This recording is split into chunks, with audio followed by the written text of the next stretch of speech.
Improvisational theme song, yeah.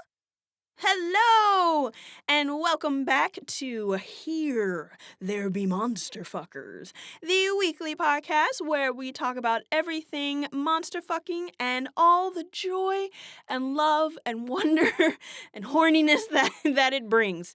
I am your host, Nella. And thank you once again for joining me this week. So, it's been a few weeks since we've done one of these, but this week we are going to do another book review. Woo! If I would had time to go back and edit these, I would probably add in like background applause. So just be like ta ta ta ta ta ta at home. Background applause. But so this week I'm doing a book review of a book that was actually recommended to me by a friend. She was like, "You have to read this." And I was like, "Okay, I will read this." Now that I'm done reading it, I'm like, "Oh wow, actually that wasn't half bad." So I'm excited to get into this. The book is called Sing Me to Sleep by R.M. Virtues, which that name makes me so happy. I'm sorry if that is your real name. Like, I assume that there are people out there whose last name could be Virtues, but the fact that they write monster fucking stories and that their last name is Virtues just makes me laugh so much. I fucking love it. But yes, so this is actually, the full title is Sing Me to Sleep, a series of sacrilegious event novels by R.M. Virtues.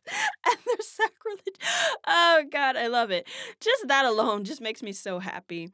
That, and when you do open this book, on like maybe the third page, it just says, "For the monster fuckers." And I'm just like, yep, this person gets it. They know. And I appreciate that. So we're going to be getting into this book. This is apparently a single book in a series, and each series does something a little bit different. Sorry, each book in the series does something a little bit different. I'll get into that more when I talk about the author, but first, we don't have any sponsors, if that's what you were thinking. Usually podcasts are like, but first, a message from our sponsors. No, ain't nobody sponsoring this. Let me tell you. Nah, I should. You know what? I should try to get sponsors. Be like, do you want your product to be advertised on a monster fucking podcast? Link in the description below. Like, never. Maybe. You never know. But first, we have to go through the book review criteria. Extremely important for keeping me on rails and not letting me go all over the place with this book review. So, the criteria number 1 is the story. You gotta have it. And it has to kind of make sense. Like, we're not looking for overarching plot and very in-depth intertwining threads or anything here. The book is not that long. It's literally like less than 200 pages, okay? So as long as the plot is serviceable and, not horrible, I will accept it. Criteria number 2, the characters. We have to care about them and care about why are they fucking. Like, if I literally, and this has happened before, if I literally can't stand your main character, I don't care how hot and sexy the fucking sex scenes are written. I'm gonna just be like, nah, bitch, I hate you. Like, I don't care that you're getting laid. Why is the monster fucking you? It just ruins the whole story if the characters aren't there. So they are important. Criteria number 3 is the actual fucking. It's got to get your rocks off somehow, some way or another. And it has to make sense, right? Like, I think I said this before in my other book review. It's like, you can have fucking, and that's fine. But if it's just like off the walls, like doesn't make any sense whatsoever kind of fucking, like, at least for me, that just kind of takes me out of it. Like, it has to be logical monster fucking. Like, it makes sense. It does. Logical monster fucking. It has to make sense. And the last criteria, number 4, are just, others, miscellaneous stuff that kind of adds to it, or maybe it takes away from it, all the little bits and bobs of it.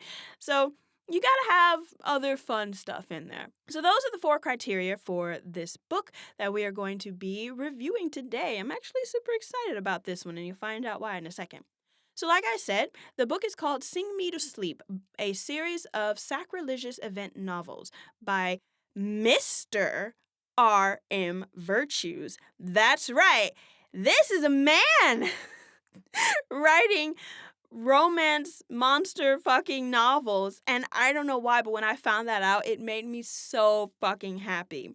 Like, if you go back and you listen to the Ensnared review, the author for that book is a husband and wife couple that writes all of the books together. Like, she comes up with a story, the husband kind of edits the story and maybe adds some things in there here and there, and the both of them together create their works. But this is literally the first time for me, at least, coming across like a published monster fucker paranormal romance novel that is authored by a man. And I don't know why, but that just makes me extremely happy. Because I feel like male monster fuckers don't get enough love. Like, they really don't. Like, monster fucking in general, I believe, for a lot of people, is seen as a very female space, a very female centered space. And I'm just like, no, there are male monster fuckers out there. They want death by snoo snoo. Like, it's true though. Like, there are plenty of them, and I just don't feel like they are represented enough. So the fact that this book is authored by a guy just makes me all kinds of happy. So, Mr. Virtues, thank you. Thank you very much. So, they are a erotic horror author. And honestly, I don't know their pronouns, so I'm just going to go back and forth between they and he. There was nothing to suggest that they would want to be called a they, but just in case. They, he, going back and forth. So they are an erotic horror author, which is right up one of my friend's alley. Like, she would be absolutely thrilled to hear this. And what makes this author also very, special and happy to me is the fact that this author is a man and a black man at that. And I was doing research about it, and I looked at their Instagram and their Twitter and, everything, and I was like, it uses the same picture, but that picture is of a black man. And so I was like, like, not only is it a man that writes these, but they are also a black man. That just makes my heart sing because, as I said before in another episode, is that, like, black people, at least for me, don't really want to express their quote unquote weird parts, all right? And monster fucking is weird, right? For a lot of people. So to have not only a black person, but a black man that's out there, like, no, I love horror movies, I like mythology, I like Korean barbecue, and I'm gonna write some monster fucking novels and you're gonna fucking love them. Just, ugh. That amount of just in your face, this is what I'm about and this is what I'm going to do and I don't care what you say about it. Oh, just makes my heart so happy. It's like, once again, hashtag get you a man.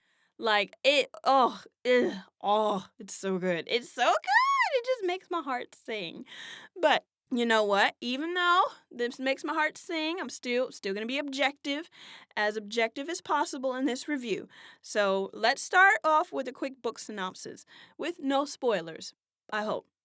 I'll see. If there are spoilers, I will probably edit them out. And I say that because, like I said, the book is only 200 pages, right? It's not even 200 pages. It's like 150, give or take. And so with something so short, trying to give a synopsis is a bit tricky. So, but general synopsis is there is a woman of color. Ooh, ooh, once again, sorry. This makes me so happy. So yeah, the main character is a woman of color. Wonderful. Love it. Love to see it. I also went on a rant in my last book review about why that's really important to me, but I'm going to skip over that right now. As a woman of color named Penelope. And Penelope has gone through something very tragic recently and finds comfort in an unexpected place.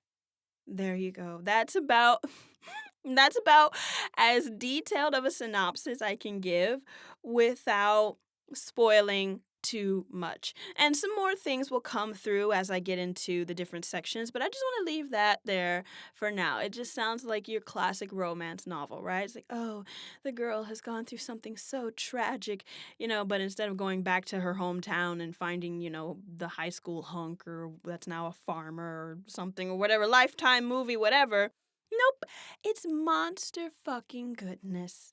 So let's get into it. Let's get into the actual story. So, starting with the setting, unlike Ensnare, which took place on an entire, fucking alien planet, this is a very self-contained, very small story. The story actually takes place in majority of the story actually takes place in one location, inside of a house. And for most of the book, inside of a house, inside of a bedroom. Like literally, it's very, very small and very, very contained, which I believe works for what the author was going for because once again, it's not a long book. I think I read the whole thing is like maybe 3 hours or less. Like it was not that big. So when you have a limited amount of space, then you have a limited scale and it works for the story. Like it branches out a little bit towards the middle, like ish, but it never detracts from the story. And then even if it branches out a little bit, the story always comes back to that smaller scale, which is literally the bedroom. And yes, that's where the fucking happens, but there's also quite a lot of emotional shit that goes on in that bedroom. One thing the author was very kind to do is at the beginning of the story add a trigger warning. And that's because there are some things in this story that can affect people. And I know that it affected me. Like when I first started reading the story, I was kind of just like, oh God, like it triggered me because, some things have happened in my life. And like when, for example, something like depression is really no hold bars, put on display, like this is what depression looks like, this is what depression feels like, this is what traumatic response feels like and looks like. I'm like, yes, I know. I don't want to see it in my book. I don't want to see it in the book. Like I'm very well aware. Thank you. So like seeing that in a book, it did trigger me a little bit where I was just like, oh, but luckily I was able to get through it and get through that, uncomfortable feeling.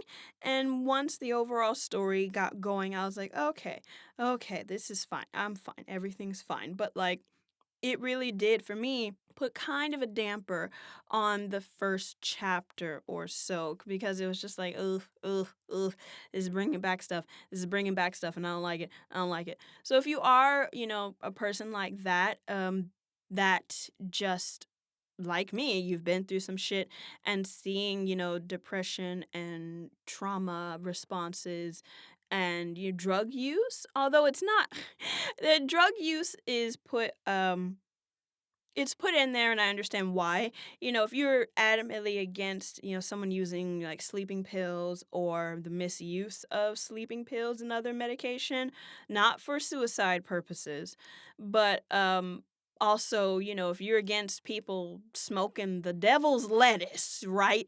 Like you then, might not be the book for you because those things are mentioned and not only mentioned, they're actually very plot heavy, sleeping pills and marijuana. Yeah. Oh no, I just thought about it. It's like the book written by the black man makes marijuana a major plot point. Ah, God, no. No, it's fine. I accept this. It's perfect. I accept it. But yeah, so that's just something I wanted to put out there as far as the story goes. Because other than that, the setting is very simple and often when that happens, not only is the setting very simple, but the story itself is very simple. It's just people finding comfort in each other. Well, not people, a person and a monster. Finding comfort in each other and using that comfort to help overcome trauma. Classic deal. We've seen that before. So it's very character driven.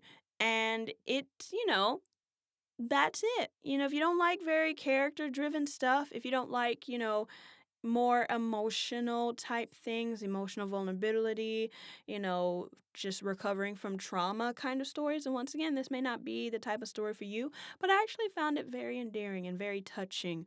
and it was a nice ride. It wasn't too, windy or anything, but it was just a nice, chill, relaxing, not relaxing, but like when it got into it, yeah, nice, chill, relaxing, and kind of comforting story, and I appreciate that. So, as far as the story goes, I would say that, it's nothing crazy. It's nothing that's going to blow your skirt up and be like, "Oh my god, the what a twist." No M Night Shyamalan going on here, but it makes sense. And that's what matters most. And you get the feels, right? As long as you get the feels, that's what's important. And so moving on to the actual characters. So you have, like I said, Penelope, the woman of color. Yeah, yeah. And her demon. Yes, the monster in the book is a demon. Oh, do I love the classics. Just get a good old what do you call? Yeah, okay. I think this won't be a spoiler to say, but like it's a sleep paralysis demon specifically. And so, like, I think I've seen some memes online of people being like, God, if you're just gonna stand there in the corner watching me, why don't we just fuck already? Like, let me just fuck my sleep paralysis demon. Well, this author was like, all right, yeah, sure, let's go.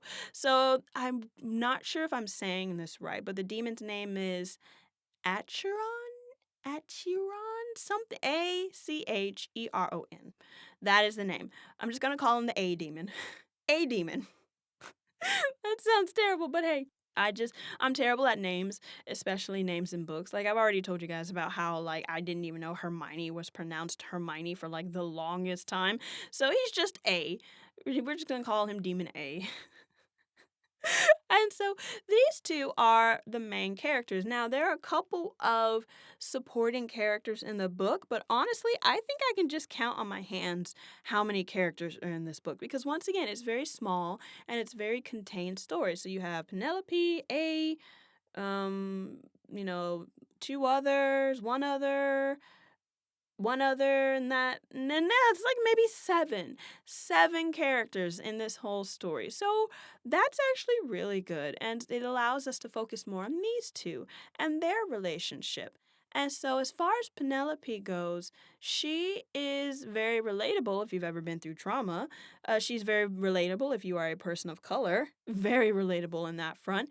And she is just not overdone, and the author keeps it simple with her to where you understand her motivations, you understand her feelings, and you understand her thought process. And that's it. That's what matters. He doesn't go into like all this kind of depth and things like that. No, for both of them, you get the short, sweet, to the point. This is what they are, this is how they think, this is what they do. And it's done in a very, very succinct way. And I appreciate that. This book never gets too wordy. This book never goes off, on side tangent too much. It's very focused and it's very like, look, this is a story I'm trying to tell and I'm going to tell this story. And honestly, the chemistry between the two leads is actually really good. Like, it starts off not in a very good place because, once again, this is a horror romance. So, as you do, it starts off kind of horror, raw, scary. But over time, their relationship develops and it becomes quite believable. It becomes quite sweet. And at one point, you're just like, oh, look at them. Oh, ain't they adorable? Like, it does. It's really nice. Now, I will say one thing that did throw me off is that there are a couple things in the books that may be considered a bit Deus ex machina ish. And, like, if that bothers you, then it's not too big of a deal in this book. But I know for some people, it's just like, ah, what? They get all uppity about it. So I will say that there's a moment towards the end where it's like, okay, all right, that happened. But like, it didn't take me out of the book too much. And so these characters, along with the supporting characters, all make sense. Everyone has a place, everyone does the thing that they're supposed to do, and the story comes together quite nicely and naturally because you never feel like it's too fast. And that could be very difficult to accomplish, especially in a book this short, that sometimes the author's just like, do, do, do, do, do, do, do, do, like, we got to get through everything. But no, it's like this story just progresses and goes on, and these characters grow and develop and go on. It's like, okay. I appreciate this. This is nice. Nice steady pace is what I would say. But how is the fucking? And I'm here to say, like I said before, I love a good classic, right? It's a demon. And so if you've ever watched hentai, why is hentai my base of reference? I don't know, but it works. If you've ever watched hentai, there are certain rules when it comes to fucking demons, and this one just hits them. Just like the fact that the tail is an erogenous zone. I love that. Oh, so good. I just want or like grabbing onto the horns because of course he has horns. And I'm just like yes, I grab onto the horns while I fucking ride you. Like that's my girl like that. Oh, it's so good. And then there's a bit of degradation in there, so you have a degradation kink. You're gonna be very happy. And I will say, the fucking is just it's good. It's good. And this is gonna sound terrible. But that was the biggest thing that surprised me when I found out that this was written by a man, is that they wrote very good sex and fucking and monster fucking from a female perspective. Like it was very well done, and I was genuinely surprised that the author of the book was a man because if you're a woman, right, or you just, or if you are a lover of romance novels that involve women and people with vaginas and such, you know when a man has written it because it's so, I can't even think of the word for it. It's just so not good or just not right. Like you can tell because the pleasure and the perspective is all from the man's perspective. And so, the woman is just left there feeling like an extra or feeling like, a star in a porn film. And you're just sitting there reading it like, women don't actually work this way. Just saying. Like, I mean, congrats, you know where the clitoris is. Great. But that's not what we usually do with it. That, in fact, sounds painful. Oh, you just slid your dick in with no lube into the anus. Oh, great. All right. Yeah, no, that's perfectly fine. That's not gonna hurt at all. Like, it.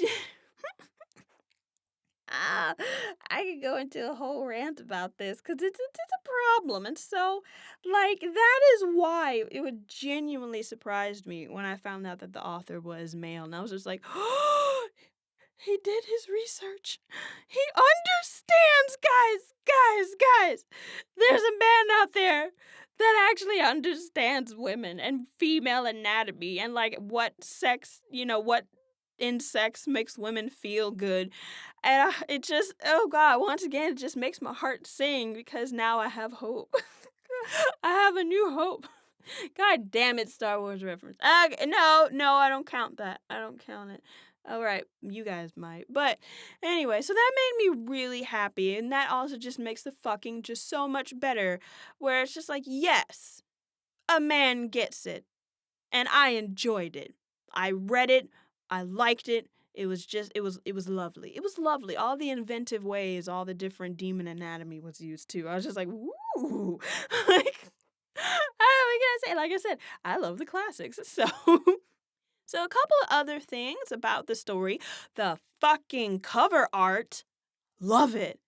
Love it. Like, if I didn't know that this was a monster fucker romance novel, I would just be like, what is, like, it just, the cover, oh man, like, it looks so good. It looks like the cover for a classical horror type novel, and that's what I really love about it because don't get me wrong, I love the cover for Ensnared, right? It is literally a woman being held by a giant spider dude person, spider sar, centaur thing, spider sars.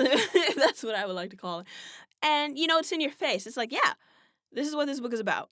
She is going to fuck that. Okay, good, yeah, all right, here we go. And so, I appreciate the upfrontity about it, being like, hell yeah, we're gonna fuck some monsters, you in or out. But with this one, the fact that it is just so, it could be confused with like any other horror novel. And just the idea of someone going to the bookstore and being like, ooh, Sing Me to Sleep? Oh, this cover looks, it looks cool. Let me get this off the shelf, open it up, and like turn to the page where they're fucking and be like, oh. Maybe not even putting it back because they like it that much. Like, That just that just that mental image makes me so happy. But yes, no, the cover art for this book is absolutely gorgeous. And the concept for the book, too, because it kind of alludes to a greater story and other things happening. And so when you take it into that grander context, it becomes really interesting because, the author has already stated that other books in the series have deal with things like the seven deadly sins. And I was just like, ooh, hello, wait, what? Like more sacrilegious fun, I guess. Like, yeah, sacrilegious event novels. Like, it's right there in the title. That's what he told us. So I'm kind of really intrigued by that. And this first book is a really good introduction to be like, hey, this is my writing style. This is the type of thing that I do. Do you want more? And I'm sitting here, I'm just like, yeah, actually, yeah, I wouldn't mind at all. And I think on their Twitter, no, was it Twitter or their Instagram? When I went to one of those, they basically had like dream casted all of the actors that they wish that could play the seven deadly sins according to their novels. And I'm like, oh my God, I love you. Like, 'cause that's some shit I would do. And just like, oh God, I love this person so much. Like, it's wonderful. So overall, for this book. To recap, because I feel like I'm getting off track, because their Instagram or Twitter, I can't think. No, it's their Instagram. Their Instagram is fucking amazing, and I loved it so much. It was glorious. Like it took me back to like my high school fanfiction.net days or or like Wattpad days. It was great. It was glorious. But anyway, back back on track. It's a good story. Very small, very character driven, self contained, does have some triggers in there about depression, traumatic responses, and trauma, and, trauma coping that does involve drugs. So if that's not for you, then, or if that just triggers you too much, then you might just want to skip over this one. Maybe check on some of the other books that he's written. That would probably be good. I'm probably come back and review them. And so also for the characters, very good characters. They do what they need to do and the time that they're allowed to do it. They have a good connection, they have good chemistry, they have great sex.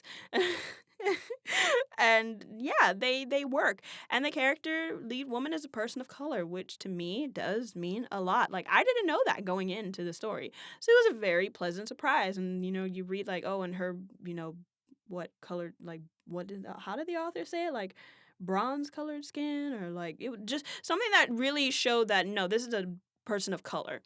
That made me really happy. And it wasn't just like, person of color just for the sake of having a person of color. Like her being a person of color is a central part of the story. Like there is a plot driven thing that is centered around this would not have happened to her if she were not a person of color. So that actually plays a role in the story and I really do appreciate that. So overall, this book, I love it. You need to read it, especially if you want more of a scary, sexy time, which I know one of my friends that listens to this is right up your alley, so just go ahead and read it. I love you. Mwah. But for everyone else, highly recommend this book. And not because he's black, not because he's a man, but genuinely on its own, it is a good story with a great writing style. And I feel like it'll be a nice afternoon read and a nice afternoon wank along with it if you do that. Some people wank during, some people wank after. That's the great debate of our time. But anyways, that is all for me today. I hope you enjoyed this episode of Here There Be Monster Fuckers. And I will see you back here next week. Bye bye. Do do do do do do do do do improvisational outro music. Do do do do do.